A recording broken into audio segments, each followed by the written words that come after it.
What's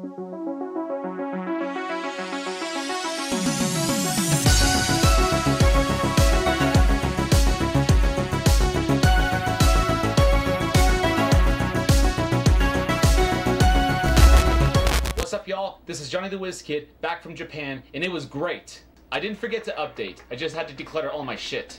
Had so much stuff come in the mail while I was gone, some big, lots of small. I'm gonna tell y'all what I've been up to, how my trip was, what's going on now, and vent on what I'm looking to do and seek your opinion. I'm also gonna test monologue audio while I record this to see how it sounds.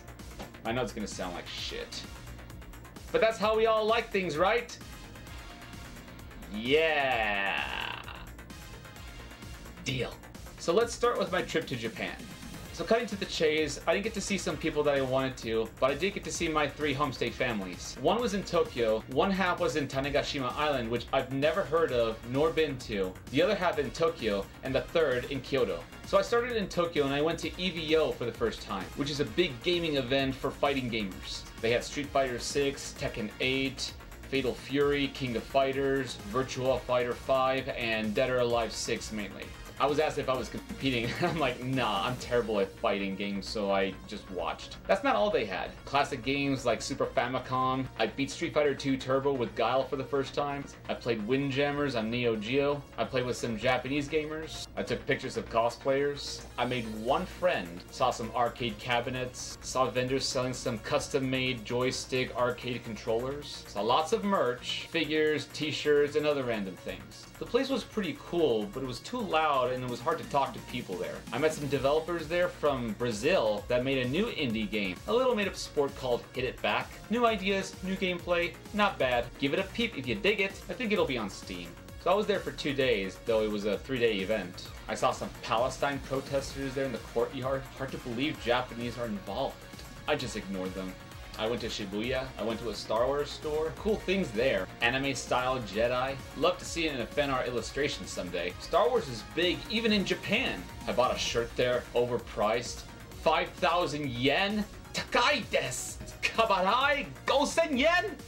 Shinjirarenai. I'm still learning new words, so bear with me. So I spent 4 days in Tokyo and visited one of my homestay families there. They took me to Yakiniku, where you get to grill your own meat. It was awesome, and it was great seeing them again after so long. I got to hang out with their son Taka. We went to Akihabara together and browsed at a lot of shops, and we went to a retro gaming store called Super Potato. I visited a friend of mine at Shizuoka for half a day, and I ate at a restaurant near the Tokyo train station, and just walked around for a bit. Then I went to Tanegashima Island to meet the half of the homestay family that was my second stay when I first came to Japan. I spent 2 days in an Airbnb house with someone that has a 2-year-old and they drove me around. It was a really nice kid. They had a Super Famicom console, so I got to play some Super Nintendo there. The island was like Hawaii. Not much to see there, but it's nice to relax and retire there. They have lots of beaches and a space museum. They have a launch pad where they shoot rockets into space. It was pretty cool. So I met the wife with the kids and we ate at a diner. Can't remember the name though. And I presented them my favorite candy, masapans. Every time I visit my homestay family, I always bring masapans with me to give to them. And they love it, especially the young ones. Especially the 2-year-old little one. He loved it. I saw it jumping around at the taste of it and expressing such delight. It was adorable. I will mail them some more of it. So after Tanegashima, I went to Nagasaki for a day because I wanted to visit this place that has a program and I wanted to get some information about, but nobody was home. So that was a total bust. Oh well. Then I took the bullet train, the Shinkansen, to Osaka and spent 3 days there. I stayed at an Appa hotel. Dinky room, but nice and cozy. Yo, I was yearning for an actual bed than a futon. Sleeping on the floor was pretty hard. Then I went to my favorite place, Dotonbori, the canal district where you ride this boat on the river and you browse at cool looking shops left and right. So many innovative designs on the front. It was crazy. It was awesome. They served takoyaki there. Not tacos, takoyaki.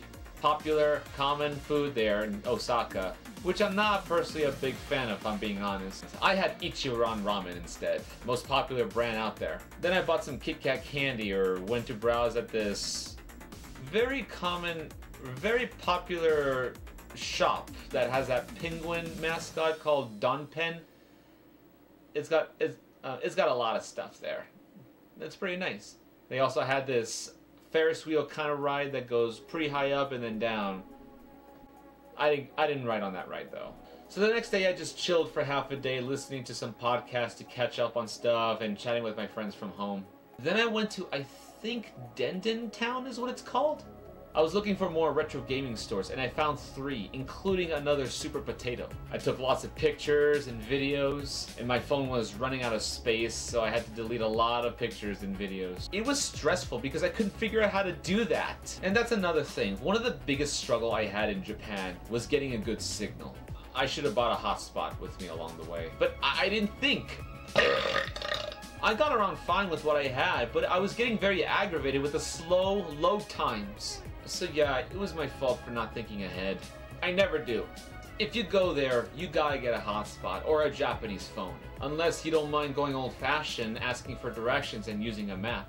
Anyway, the next day I went to Universal Studios. I finally got to go to Nintendo Land, but I couldn't go right away until after a certain time. I don't know if I had to open at that time because it was overcrowded. So before I went, I decided to kill some time. I got the Mario Strawberry Soda and Luigi Grape Cheesecake. I was just so thirsty. Then I got in line for about an hour to go on the Flying Dinosaur roller coaster, Jurassic Park. I walked around some more, took some more pictures. You know, I remember the first time I went to that park when I first came to Japan. It had an Evangelion themed ride.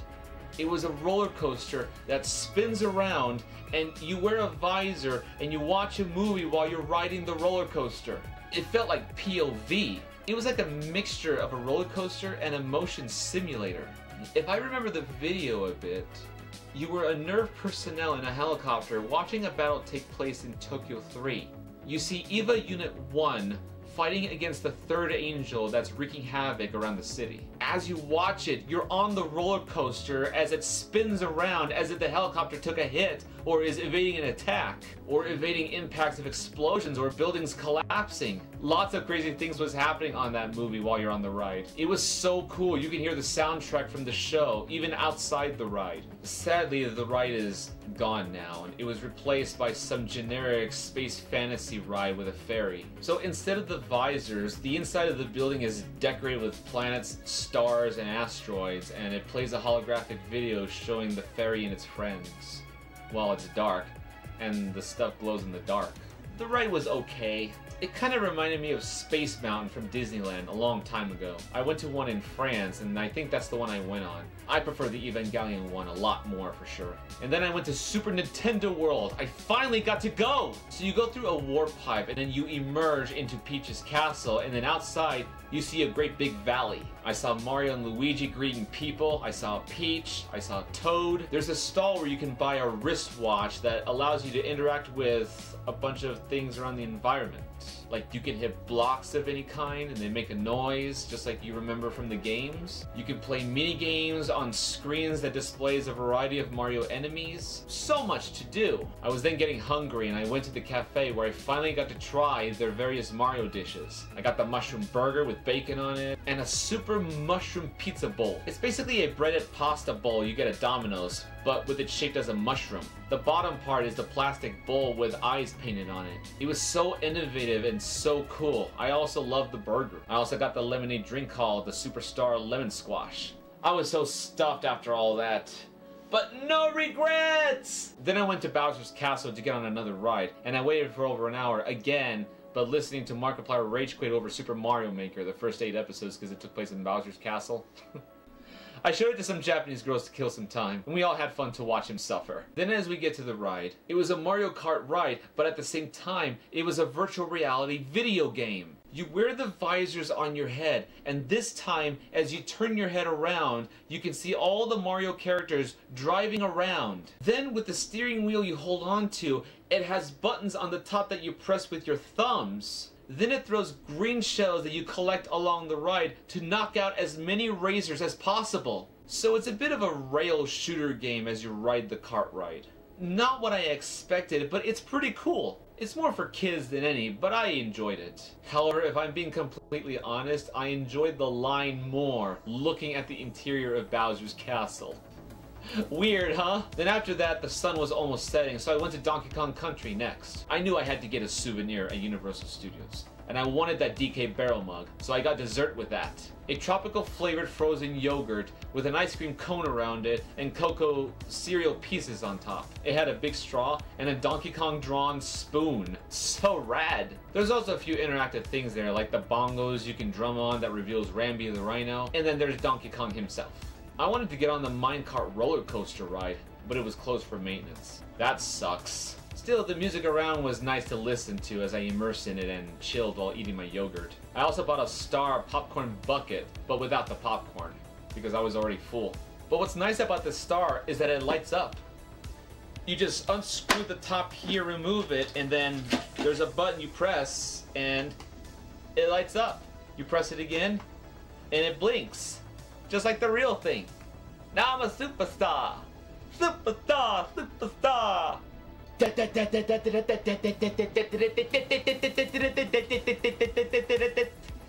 The popcorn goes in the back right here. So you're eating out of the Star. This is another popcorn bucket I got from the first time I went to Universal Studios. It's the Evangelion Unit 1 head. You open the back here, and the popcorn goes on the head like you're eating its brain. Now I have 2 popcorn buckets I got from Universal Studios Osaka, Japan. Finally, I went to the Harry Potter land. The rides were closed because it was already getting dark, so I just walked around, took some more pictures, and a short video of a steaming train, and a couple of boxes flapping open around with wands being waved around it. So that was an awesome day, but I was pretty disappointed that the Evangelion ride was taken down. If they would have kept that, then the park would have been absolutely perfect, with all the popular IPs around, including one anime-themed ride. It was totally awesome.